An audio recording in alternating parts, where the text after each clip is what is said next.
Programme updates Pakistan کے اندر میری ہمیشہ سے ایک کوشش ہوتی ہے کہ میرے تجزیے، میری گفتگو، میری بات چیت وہ دوسرے لوگوں سے منفرد ہو اور ایسی ہو جس سے کچھ سیکھنے اور سکھانے کا کام ہو سکے۔ آج کی جو میں ویڈیو لے کر آیا ہوں، جو میں بات چیت آپ سے کرنا چاہ رہا ہوں، یہ دراصل لاہور میں ایک مقدمہ درج ہوا ہے اینٹی کرپشن میں، اور یہ کس کے خلاف؟ سابق وزیر اعظم جناب عمران خان صاحب کی ہمشیرہ عظمیٰ خان صاحبہ اور ان کے ہسبینڈ احد مجید خان صاحب کے خلاف۔ ان پر الزام کیا ہے؟ میں سٹیپ بائی سٹیپ آپ کو ساری باتیں سمجھانے کی کوشش کر رہا ہوں۔ ان پر الزام کیا ہے کہ انہوں نے 5200 کنال اراضی جو ہے وہاں پہ خرید کی ہے۔ کس سے کی ہے؟ پرائیویٹ لینڈ اونر سے۔ لینے والی کون ہے؟ عظمیٰ خان ہے اور اس کا ہسبینڈ ہے۔ زمین کا انتقال ہو گیا۔ بہت سادہ سی بات ہے، پیسوں کی ادائیگی ہو گئی ہے۔ کسی لینے والے نے یا دینے والے کی طرف سے یہ شکایت نہیں ہے کہ مجھے پیسے نہیں ملے جو اس کے خلاف اینٹی کرپشن میں پرچہ ہو۔ تو پھر یہ پرچہ کیوں ہوا؟ بظاہر تو یہ ایک انتقامی کارروائی نظر آ رہی ہے کہ یہ ایک زیادتی ہوئی ہے کہ حکومت نے جو ہے سابق وزیر اعظم اور اس کے خاندان کو جو ہے انتقام کا نشانہ بنایا ہے۔ لیکن جب آپ اس کیس کی تفصیلات میں جائیں گے تو آپ کو ایک ایسے طلسم ہوش ربا کا جو ہے سامنا کرنا پڑے گا کہ حیران ہو جائیں گے، عقل دنگ ہو جائے گی کہ اس میں 3-4 قسم کے فراڈ ہوئے ہیں۔ پہلا فراڈ تو جو ہے وہ محترمہ ڈاکٹر عظمیٰ خان صاحبہ کا اور ان کے ہسبینڈ کا ہے۔ اسے عام طور پر وائٹ کالر کرائم کہتے ہیں، اور یہ وہ کرائم ہے، یہ وہ جرم ہے جو پاکستان کے تمام مراد یافتہ لوگ، جو طاقتور لوگ ہیں، با اختیار لوگ ہیں، وہ کرتے ہیں، اور وہ اسے اپنے باپ دادے کا پیدائشی حق سمجھتے ہیں۔ اور دوسرا کرائم جو ہے، اس میں جو دوسرا جرم نظر آ رہا ہے، وہ وہاں کا جن لوگوں نے یہ زمین محترمہ عظمیٰ خان صاحبہ کو دی ہے، ایک ان کا فراڈ ہے کہ انہوں نے یعنی کلیم کی زمین جس کا RL2 بھی نہیں تھا، یہ میں ابھی آگے چل کے آپ کو بتاؤں گا کہ کلیم اور RL2 کیا ہوتا ہے اور کیا 2023 میں اس کی کوئی قانونی حیثیت ہے یا نہیں ہے، یہ میں آگے چل کے آپ کو بتاؤں گا۔ تو RL2 بھی نہیں تھا، صرف کلیم، اونلی کلیم، کہ ایک شخص کہتا ہے فلاں پرائم منسٹر ہاؤس میرا ہے، لاہور میرا ہے، کراچی پورے کا پورا میرا ہے۔ تو کلیم کرنا اور چیز ہے، لیکن اس کی ملکیت، حق کی ملکیت ہونا اور چیز ہے۔ تو وہ صرف جو ہے کلیم پر جو ہے یہ زمین عظمیٰ خان صاحبہ کو ٹرانسفر ہوئی۔ اور اس میں وہاں کے جو ہے تیسرا فراڈ کس نے کیا؟ وہاں کے جو تحصیلدار تھا، پٹواری تھا، اور وہاں کا گرداور تھا، اور سرکاری عہدیدار، انہوں نے وہاں کے مقامی بڑے بڑے ذمہ داروں سے، جو ان کے ٹاؤٹ تھے، دلال تھے، جو پراپرٹی ڈیلر تھے، اور جو ان کو زمینیں خرید کر کے دے رہے تھے، وہ لوگ تھے۔ تو میں پہلا جو ہے سٹارٹ کہاں سے لوں گا؟ محترمہ عظمیٰ خان صاحبہ سے، کہ محترمہ عظمیٰ خان صاحبہ نے لاہور کی وہ رہائشی ہیں، انہوں نے چوبارہ، اس کا ایک گاؤں ہے نواں کوٹ اور ضلع ہے یہ لیا، وہاں پر 5260 کنال زمین اپنے نام پہ الاٹ کروائی ہے۔ یہ زمین انہوں نے کس طرح لی؟ اس کے پیچھے کہانی کیا تھی؟ تو اس کی کہانی یہ ہے کہ یہ وہاں کی ایک تھل کی زمین ہے۔ تھل کی زمین کا کیا مطلب ہے؟ کہ وہاں کی یہ غیر آباد زمین ہے، جہاں پر ہر طرف جو ہے وہ ریت ہی ریت ہے، دور دور تک پانی کا کوئی نام و نشان نہیں ہے، نخلستان ہے۔ اس غیر آباد زمین کو محترمہ نے خرید لیا، اور بتایا یہ جا رہا ہے کہ انہوں نے اس کا 13 کروڑ روپیہ ادا کیا۔ یہ 13 کروڑ روپیہ تو سرکاری فیس ہے جو خزانے میں جمع ہوئی ہے، جبکہ میری اطلاع کے مطابق جو انہوں نے وہاں کے مقامی ذمہ داروں کو رقم دی ہے وہ اس سے 3 گنا زیادہ ہے۔ اینی ہاؤ جو بھی ہے، 13 کروڑ روپیہ دے کر انہوں نے وہ جگہ خرید لی۔ اب جگہ ان کے نام ہو گئی۔ اب اس میں عظمیٰ خان صاحبہ نے یہاں پہ 2 نمبری کیا کی، ان کا وائٹ کالر کرائم کیا تھا کہ انہیں کسی طریقے سے یہ معلوم ہوا کہ جس جگہ کو میں خریدنے جا رہی ہوں اس جگہ پر ایشین ڈیولپمنٹ بینک نے گریٹر تھل کینال کی توسیع کا منصوبہ بنایا ہے، یعنی 1 سال میں 2 سال میں 3 سال میں وہاں پر وہ نہر بن جانی ہے جس کے لیے فنڈز الاٹ ہو چکے ہیں۔ تو محترمہ کے لیے یہ معلوم کرنا مشکل نہیں تھا۔ عثمان بزدار صاحب جی ہوئے، انہوں نے بزدار صاحب سے پوچھا، انہوں نے صاف صاف بتایا کہ ہاں جی یہاں پر واقعی یہ ہونے والا ہے۔ تو وہ زمین جو انہوں نے کوڑیوں کے بھاؤ لی، یعنی اگر آپ اس کی کیلکولیٹ کریں 5260 کنال کو 13 کروڑ کے ساتھ، تو یہ سینکڑوں میں اس کی قیمت بنتی ہے۔ انہوں نے وہ جگہ وہاں پہ لے لی، جبکہ راتوں رات، یعنی جیسے وہ نہر کا پروجیکٹ وہاں پہ اناؤنس ہو رہے ہیں تو راتوں رات اس جگہ کی قیمت کئی ہزار گنا بڑھی۔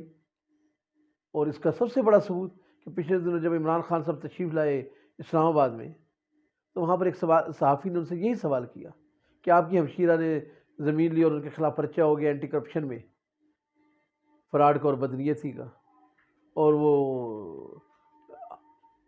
تو اس پر خان صاحب نے کیا فرمایا؟ انہوں نے کہا کہ ٹھیک ہے گورنمنٹ اس پہ کلیم کر رہی ہے کہ یہ 7 ارب کی زمین ہے، 6 ارب کی، تو آپ اسے کریں 5 ارب ہمیں دے دیں۔ یعنی جس زمین کا انتقال جون 2022 میں ہوا ہے، ٹھیک 9 مہینے کے بعد خان صاحب اس زمین کا کیا مانگ رہے ہیں؟ 13 کروڑ والی زمین کا 5 ارب روپیہ۔ کیوں؟ اس لیے کہ انہیں معلوم ہو چکا ہے کہ وہاں پر گریٹر تھر کینال کا پروجیکٹ ہے، وہاں سے اس نہر نے گزرنا ہے اور وہاں پہ جو ہے باغات لگیں گے، وہ زمین سرسبز ہو جائے گی، وہ جو ہے اب بارانی زمین نہیں ہوگی، اب نہری زمین ہوگی، اور نہری زمین کا ریٹ کچھ اور ہے۔ تو اصل کہانی یہ ہے جس کی وجہ سے ان کے خلاف یہ کارروائی ہو رہی ہے۔ لیکن پاکستان میں کبھی ایسی کوئی کارروائی ہوئی نہیں ہے کسی کے بھی خلاف۔ بہت سے لوگوں نے، ہمارے آفیشلز نے ایسا کیا، ماضی میں ایسا ہوتا تھا۔ ذوالفقار علی بھٹو نے اسلام آباد کے شہر بسایا تو انہیں پتہ تھا کہ یہ کتنا بڑا کیپٹل یہاں پہ بننے والا ہے اور اس کا کیا بینیفٹ ہوگا، لیکن انہوں نے اپنے لیے یا اپنے خاندان کے لیے ایک مرلہ زمین کا اسلام آباد میں نہیں لیا۔ وہ چاہتے تو وہاں پورے گاؤں کے گاؤں خرید سکتے تھے، آج انہوں نے بادشاہ ہونا تھا، لیکن انہوں نے ایسا نہیں کیا۔ ملک معراج خالد صاحب نے نہیں لیا، اور بے شمار لوگ ہیں جنہوں نے وہاں پر کوئی اسلام آباد میں کوئی فائدہ نہیں لیا۔ لیکن آج کل کے ہمارے حکمران بھی ایسے ہیں۔ اور آپ کو یاد ہوگا کہ عمران خان صاحب نے جب جھنگ میں جلسہ کیا تھا تو انہوں نے کہا تھا وہ ڈپٹی کمشنر لیا میں تمہیں بھی دیکھ لوں گا۔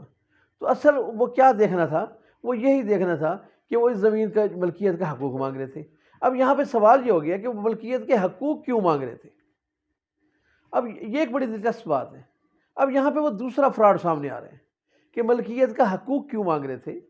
تو جناب ہوا کیا ہے کہ خان صاحب کے ساتھ ان کی ہمشیرہ کے ساتھ بھی ایک فراڈ ہوا ہے، یعنی ایک فراڈ انہوں نے کیا، دوسرا فراڈ ان کے ساتھ ہو گیا کہ ان کی ہمشیرہ کو وہاں کے جو مقامی ذمہ دار تھے، میں ان کے نام آپ کو بتا دیتا ہوں، جو وہاں کے کیا بولتے ہیں، وہاں کے ذمہ دار کہہ لیں، وہاں کے سفید کپڑوں والے چٹپوش جسے ہم بولتے ہیں، جو وہاں کے وہ لوگ تھے، ان میں جو شامل لوگ ہیں اس میں چودی خان مقصی صاحب ہیں، میرانی صاحب ہیں، غلام عباس بپی صاحب ہیں، حاجی شیخ یونس صاحب ہیں۔ تو ان لوگوں نے یہ زمین لے کر دی انہیں، اور میری اطلاع کے مطابق کہ محترمہ عظمیٰ خان صاحبہ چوبارہ وہاں پہ گئی بھی صحیح، باقاعدہ زمین کو دیکھنے کے لیے گئی، اور وہاں کے لوگوں نے ہاتھوں کے اشاروں سے بتایا کہ یہ زمین ہے، یہ زمین ہے، دور دور تک اشارے کر کے انہیں بتایا، انہوں نے وہ مان لیا کیونکہ کاغذات ان کے سامنے تھے۔ تو ان لوگوں نے یہ دی۔ اب ان لوگوں نے کیا فراڈ کیا؟ جن لوگوں کے میں نے نام لیے، ان لوگوں نے محکمہ مال کے لوگوں سے مل کر، جس میں پٹواری بھی شامل تھا اصغر نام کا، گرداور بھی شامل تھا اور تحصیلدار بھی شامل تھا، ان میں سے کچھ لوگ گرفتار بھی ہو چکے ہیں، ان لوگوں کے ساتھ مل کر جعلی کاغذات تیار کروائے۔ جعلی کاغذات کس طرح کہ وہ جو کلیم کے کاغذات تھے، کلیم کیا تھا؟ کلیم دراصل پاکستان میں ایک ٹرم ہے کہ وہ لوگ جو انڈیا سے مائیگریٹ کر کے آئے تھے 1947 میں، ان لوگوں کی زمینیں، اور کس طرح ملتی تھی؟ وہ کلیم کے ذریعے، کہ جو یہاں پہ آنے والے لوگ جو تھے، مہاجر جو تھے، وہ اپنا کلیم داخل کرتے تھے کہ میں وہاں پہ 40 ایکڑ کا مالک تھا، 4 ایکڑ کا، 2 کنال کا، جو بھی اس کی زمین تھی، تو اس کو وہ ویریفائی کرتے تھے۔ کہاں سے؟ انڈیا سے۔ انڈیا میں جو ریونیو ڈپارٹمنٹ تھا وہاں سے اس کو ویریفائی کرتے تھے وہاں سے جب وہ ویریفیکیشن ہو کر آتی تھی تو کیا بنتا تھا؟ RL2. اور RL2 وہ پرت ہے، وہ کاغذ ہے جس کا مطلب کیا ہے کہ حق ملکیت، کہ یہ زمین کا مالک ہے، یعنی اس کی فرض جاری ہوئی ہے. لیکن خان صاحب کی سسٹر عظمیٰ خان صاحبہ کو جو جگہ انہوں نے دکھائی وہ صرف کلیم والی جگہ تھی، یعنی اس کا RL2 نہیں تھا. اب یہ 8 کے 9 لوگوں نے جو ہے وہ 3000 اور 61 کنال جگہ انہوں نے دی، باقی 2000 کنال ایک اور خسرہ ہے. تو یہ جو خسرہ ہے اس میں آپ کو بتا دیتا ہوں، خسرہ نمبر اس کا ہے 24094. 24094 یہ وہ خسرہ نمبر ہے. اس میں مالکان کتنے ہیں جو انہوں نے دکھائے؟ اس میں ہیں جناب غلام حسین مگسی صاحب ہیں، پیر بخش صاحب ہیں، عمر حیات صاحب ہیں، مسعود یاسین صاحب ہیں، ریاض صاحب ہیں. ان میں سے کسی کی 1200 کنال ہے، کسی کی 400 ہے، کسی کی 200 کنال ہے، کسی کی 160 کنال ہے. یہ تقریباً 7-8 لوگ ہیں. انہوں نے یہ جگہ محترمہ کے نام انتقال کروایا. قانونی طور پہ یہ انتقال بنتا نہیں تھا کیونکہ یہ زمین کس کی تھی؟ کلیم کی زمین تھی، اور یہ انہوں نے محترمہ کے نام انتقال کروایا. قانونی طور پہ یہ انتقال بنتا نہیں تھا کیونکہ یہ زمین کس کی تھی؟ کلیم کی زمین تھی، اور یہ انہوں نے زمین بنا کر دکھا دی. اب جب موقع پر زمین کا قبضہ لینے کے لیے وہاں پہ پہنچے تو وہاں پہ جگہ کوئی نہیں تھی. اب یہاں پہ جو ہے وہ خان صاحب کا کردار شروع ہو گیا کہ انہوں نے کیا کیا کہ ڈپٹی کمشنر لیا کو انہوں نے مخاطب کر کے کہا جھنگ کے اپنے جلسے میں کہ میں تمہیں بھی دیکھ لوں گا. تو وہ کیوں دیکھ رہے تھے؟ اس کیا جرم ہوا تھا شاہ صاحب سے؟ اس وقت شاہ صاحب بخاری صاحب تھے وہاں پہ ڈپٹی کمشنر. ان سے جرم یہ سرزد ہوا تھا کہ انہوں نے خان صاحب کی خواہش کے مطابق ان کی سسٹر کا جو 5-6 ہزار کنال جگہ کا وہ کلیم کر رہی تھی، وہاں کے چھوٹے چھوٹے ذمہ داروں کو، کوئی 2-4 کنال کا مالک ہے، کوئی 10 کنال کا، کوئی 15 کنال کا، جو اپنے بچوں کے لیے بیچارے تازہ سبزی لگا کے تازہ وہاں پہ ذمہ دارہ کر کے جو ہے اپنی روزی کما رہے تھے، تو انہیں بے دخل کرنے کا حکم تھا کہ ان کو بے دخل کر دیا جائے اور یہ ساری زمین اکٹھی کر کے بادشاہ سلامت کے حوالے کر دی جائے. تو ڈی سی صاحب نے اس سے انکار کیا.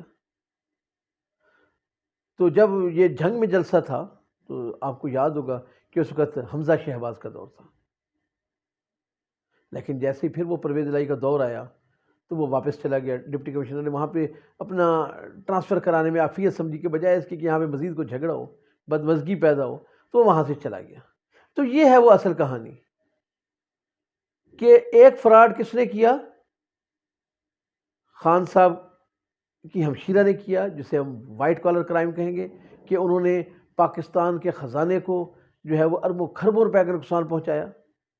اور پھر دوسرا فراڈ وہاں کے لوگوں نے کیا کہ انہوں نے ان کو غلط زمینیں دے دی اور اب وہ وہاں کے لوگوں سے جو ہے نا وہ زمینیں ہتھیانا چاہ رہے ہیں. اور تیسرا فراڈ اور آخری فراڈ جو میں آپ کو بتاؤں، محکمہ مال کے لوگوں نے کیا. انہوں نے کیا کیا؟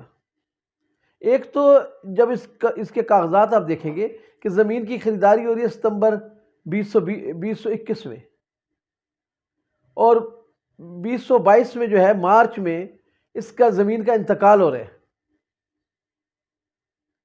اور جون میں اس کی فیس جمع ہو رہی ہے محکمہ مال میں. حالانکہ اصول یہ ہے کہ جب تک فیس جمع نہ ہو آپ انتقال کر ہی نہیں سکتے. لیکن یہاں پہ یہ بہت بڑا فراڈ ہوا ہے، بہت بڑا. اس میں جو ہے ایک فلو آ گیا، اس کے اندر ایک گیپ آ گیا ہے. تو وہ کس وجہ سے آیا کہ اس میں محکمہ مال کے لوگوں کے اپنے مفادات تھے، ان کا وہ کروڑوں روپے کا لین دین تھا، اور انہوں نے اس میں کچھ لوگوں کی پوسٹنگ ہو چکی تھی، کچھ لوگوں کی ریٹائرمنٹ تھی، پھر وہ پچھلی ڈیٹوں میں انہوں نے یہ کاغذات لکھوانے تھے. بعض نظر میں ایسا ہی ہے کہ یہ ان لوگوں نے کیا. اس میں محترمہ عظمیٰ خان صاحبہ کا کوئی بیچ میں کردار نہیں ہے، عظمیٰ کا کوئی کردار نہیں ہے. یہ سارے کا سارا کردار ان کا ہے. یہ وہ سٹوری تھی جو میں نے آپ کی خدمت میں پیش کر دی، اور اب آپ نے فیصلہ کرنا ہے کہ پاکستان کے وسائل کو کون بے دردی سے لوٹ رہا ہے، کون ہے وہ طاقتور لوگ جو پاکستان میں جو ہے لاکھوں روپے لگا کے اربوں کھربوں روپے کما رہے ہیں. اللہ حافظ.